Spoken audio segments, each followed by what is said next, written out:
जय जगन्नाथ पिलाने तुम मो यूट्यूब चैनल लिपो क्लासेस को स्वागत। तो आज वीडियो पे देखिए कि स्नेहसार कार्य।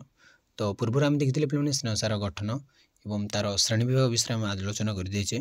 तो स्नेहसार कार्य कौन बा तार फंक्शन गुड़ कौन कौन तो से विषय में जाना आउ डेरी नक चल पे क्लास को स्टार्ट करेंगे। तो प्रथम हूँ पे शक्ति जोगाण। तो जेकोसी जदि आम देखा खाद्य सार गुड़िकर प्रभाव प्रथम लक्षण हूँ से शक्ति जोगाते आमको है। तो से आम खाद्य गुड़ को खाऊे ग्रहण करुचे। देख तो समस्त खाद्य अपेक्षा स्नेहसार शरीर सर्वाधिक शक्ति जोगाई। जब आम देखा श्वेतसार पुष्टिसार अपेक्षा कौन आम स्नेहसारा अधिक शक्ति जोगाई थाए। 1 ग्राम स्नेहसार जारण में 9 कैलोरी शक्ति उत्पन्न होता है। जब आम 1 ग्राम श्वेतसार को जालन कर कौन जावा माने जिते से हजम हुए 9 कैलोरी शक्ति आमर उत्पन्न हुए। तो पुष्टिसार और श्वेतसार अधिक हेल्ले और तत्क्षणात व्यवहार न हो पारे या स्नेहसार व चर्बी आकार शरीर में संचित हो रही है। जदि पुष्टिसार व श्वेतसार गुड़ जब अधिक होगा और ना तत्क्षणात व्यवहार न हो पारे यहाँ कौन आम स्नेहसार व चर्बी आकार संचित हो रही है। देख स्नेहसारटा कौन से शक्ति जगेब किंतु प्रथम कम गुड़ किए करते स्नेहसार पुष्टिसार कम सारी दिखती। तापर जेतिक सब आम स्नेहसार गुड़ खाऊे से गुड़ शक्ति माने जोगाण कार्य लगती से कौन चर्बी स्नेहसारटा कौन चर्बी आकार रही जाए। युड़ अधिक हेल्ले चर्बी आकार होती और स्नेहसार मुख्यतः चर्बी आकार रही है। यहाँ मन रख। तो आवश्यक पड़े संचित चर्बी आम शरीर कौन शक्ति जोगान। तो बुझीपार ना पे देख मुझे पूर्वर कहती स्नेहसार सरी श्वेतसार और पुष्टिसार जब अधिक होगा तो से चर्बी भाग रही। तो से अधिक हो गले से चर्बी भाग रही। तो से कौन जिते अधिक है मन से कम सारी से शक्ति आमको प्रदान कर सहित आ बल खाई अच्छी। तो से बल सागे संचित कर रखी। आम जो स्नेहसार खाऊे स्नेहसार तो अलरेडी एम दीज कम कर श्वेतसार और स्नेहसार पूरा फुल बल खाई अच्छे। तो ये कले बल खाई रोचे। तो ये चर्बी भली संचित हो रोचे और दरकार पड़े आमको शक्ति जोगा। तो सहित आभ्यंतरण जंतर सुरक्षा। तो आम भितर जो शरीर भितर जो अंग गुड़ी अच्छी तार सुरक्षा करें आम स्नेहसार शरीर समस्त कोष तथा आभ्यंतरण जंत्र तथा बृकक यकृत हृत्पिंड फुस्फुस इत्यादि चतुर्पार्श्वर स्नेहसार चर्बी आकार रहते हैं। चर्बी भाड़े सब संचित होती है सबुआड़े चर्बी भाड़े ही रही है। फल बाह्य आघात चर्बी गति भली रही जंत्र गुड़ सुरक्षा दे। जदि देख पे आम खाली तले पड़ा गोटे गदी तले थी पड़े तो आमको गोटे हाल्का लगे माने कौन हाल्का कौन तो पेन हेनी है माने एत कष्ट जो होता है कष्ट तो हम बहुत कष्ट हम कि कष्ट टे कम कष्ट लगे। तो से भाव जो आम चर्बी भाई रही आमको कौन जदि कि बाह्य आघात देला जो आम शरीर माने बृकक यकृत टी कौन से सुरक्षा देता है। तो चर्बी शरीर एक उपादान भाव में उदर गुहर थी विभिन्न तंतु गुड़िक चारिपाखे और चरम तले से संचित हो रही है। तो मस्तिष्क स्नायुतंत्र विशेष उपादान है सेरिब्रोसाइट या श्वेतसार लिपिड तैयारी होता है। तो यहाँ कौन श्वेतसार और स्नेहसार तैयारी होता है कौन सेरिब्रोसाइट जोटा आम मनुष्य स्नायुतंत्र गोटे बहुत बड़ उपादान। तो से भाई आसला स्नेह द्राव्य जीवसार आधार। तो पे जी चाहो नोट कर तो नोट करदियो सेमती किसी ना हाँ खाली यू लिखिदेव कि आमर स्नेहसार जार 9 कैलोरी शक्ति उत्पन्न होता है और स्नेहसार चर्बी भाव में संचित हो रही है। तो सेकेंड आभ्यंतरण जंत्र से सुरक्षा करते हैं जमी बृकक यकृत हृत्पिंड और फुस्फुस तार बहुत इजी रोचे है। तो स्नेह द्राव्य जीवसार आधार विटामिन ए डी ई के स्नेहसार सहित मिश्र होता है युड़िक। तो स्नेहसार जीवसार गुड़िकर द्रवण शोषण व्यवहार में साहय करते। तो युड़ व्यवहार कर द्रवण कर द्रवीभूत कर शोषण कर साहय करें। शरीर में स्नेहसार अभाव स्नेहद्रावी जीवसार गुड़िकर अभाव जनित रोग देखा दिए। जदि शरीर आम जदि शरीर आमको स्नेहसार अभाव देखा देला ताले स्नेहद्राव्य जीवसार गुड़िकर अभाव जनित सब रोग देखा दिए जाचे। जमी आम विटामिन ए अभाव में क्यों रोग हम विटामिन बी अभाव जो गोटे रोग है तो आमको जन पड़ जाए।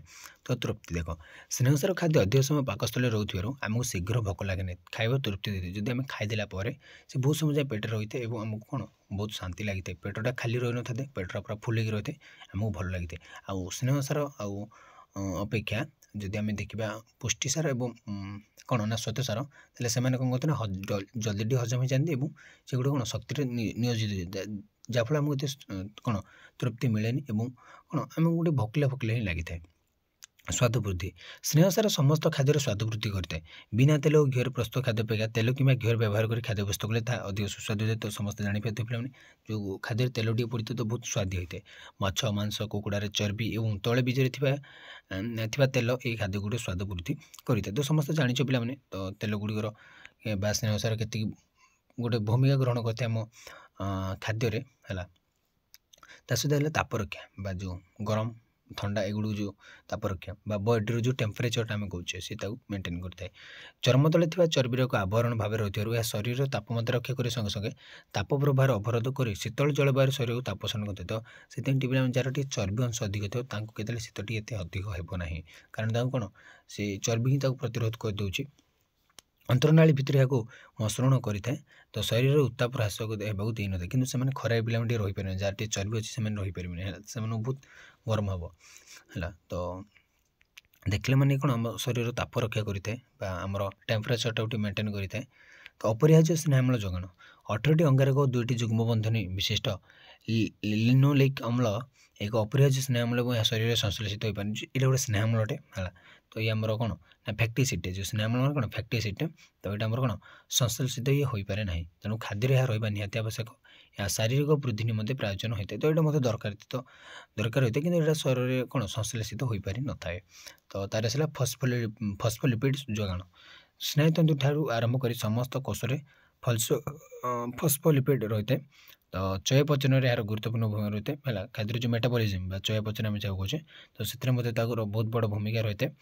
एक शक्ति अवद्रव कारक होते जल प्रति आकृष्ट होता है तेणु शरीर स्नेहसार परिपाक शोषण और कोष द्वारा ग्रहण पर यह आवश्यक है। तो से देखिए आम कोलेस्टेरोल यह कोषावरण एक उपादान कोलेस्टेरोल पित्त लवण और विटामिन डी उत्पन्न होते। तो कोषावरण से गोटे उपादान कोलेस्टेरोल आउ कोलेस्टेरोल आम पित्त लवण विटामिन डी उत्पन्न होते आड्रेनोकोर्टिकल हार्मोन और जनन ग्रंथि हार्मोन संश्लेषण ये साहाय्य करें। तो तार आम आधार देखिए पे तो 9टी आम तार रही गठन केमती कौन देखिले तो तार कार्य गुड़ कह आम 9टी कार्य तो तार आधार गुड़ कौन देखिए गोटे हूँ उद्भिज आधार और गोटे हूँ प्राणीज आधार। तो 2 प्रकार आधार रही है उद्भिद आधार आम देखिए पे समस्त प्रकार तैलभोज जमी सोरिष चिनाबादाम राशि नड़िया सूर्यमुखी मंजी सोयाबीन कपामंजी इत्यादि यथेष्ट परिमाण स्नेहसार मिलता है। पनीपरिया फल शस्य और डालीर कम परिमाण तेल रही है एगुड़ कम परिमाण होता है कि एगुड़ कौन अधिक परिमाण होता है नड़िया अपेक्षा कौन सॉरी आमर जी गोटे शस्य बा डाली अपेक्षा नड़िया अधिक स्नेहसार होता है से गोटे फुल रही है स्नेहसार है। तो आसला प्राणीज आधार दुग्ध माछ मांस अंडा छेना लहुणी घी इत्यादि प्राणीज खाद्य यथेष्ट स्नेहसार रही है। पशु और पक्षी मांस चर्बी में बेसी स्नेहसार होता है। तो पशु पक्षी जो चर्बी अधिक स्नेहसार रही है गोटे अंडे प्राय 250 ग्राम कोलेस्टेरोल रहता है। तो गोटे अंडे 250 ग्राम कोलेस्टेरोल रही है मन रख पे।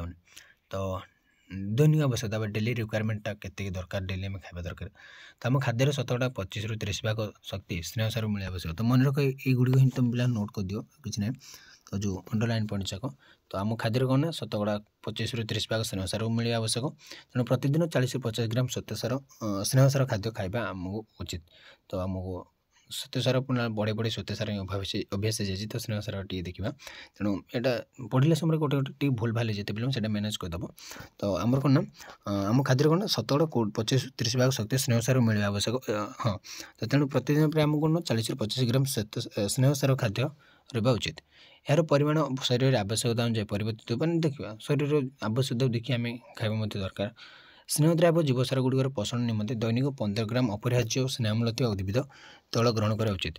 अत्यधिक परिमाण स्नेहसार संतृप्त स्नेहाम्ल और कोलेस्टेरोल युक्त खाद्य खावा अनुचित। आम कोलेस्टेरोल युक्त खाद्य खावा ना अधिक स्नेहसार युक्त खाद्य खावा ना जहाँफल कौन से कौन जो पेट रोग हठात होता है गुड़ कारण देख तेलिया जिनस देहपाई समस्ते हजम करें रोग टी माने पेट रोग टी देखी दिए। तो स्नेहसार रहणिया है तो रहणिया जो है देखा रेनसिटी ऑफ फैक्ट। तो वायु थी अम्लजान स्नेहसार को जारी करते यार गंध और स्वादर परिवर्तन घटता है। तो प्राणीज स्नेहसार गुड़ी जो लाइपेज नामक एंजाइम द्वारा दूषित हो जाता है। तो जो लाइपेज रही है जो प्राणीज स्नेहसार गुड़ दूषित होता है ये एंजाइम गुड़ कार्य वायुमंडल जल अंश और उत्ताप स्नेहसार को आंशिक भाव में हाइड्रोलिसिस करता है फल स्नेहसार गंध और स्वादर एक निर्दिष्ट परिवर्तन होता है। ये प्रणाली को आम रहणिया हो गोटे रहणिया गंध स्नेहसार बोले कह कारण जो प्राणीज स्नेहसार गुड़िक लाइपेज गुड़ी नामक गोटे एंजाइम द्वारा दूषित हो जाता है। जो प्राणीज स्नेहसार गुड़ जमी अंडा है मांस एगुड़ सब रहणिया गंध जो आम रखिदा तो जहाँफल कौन ना वायुमंडल जलीयांश और उत्ताप स्नेहसार आंशिक भाव में हाइड्रोलिसिस कर। तो से कौन टे गंध और स्वादर परिवर्तन हो जाता है।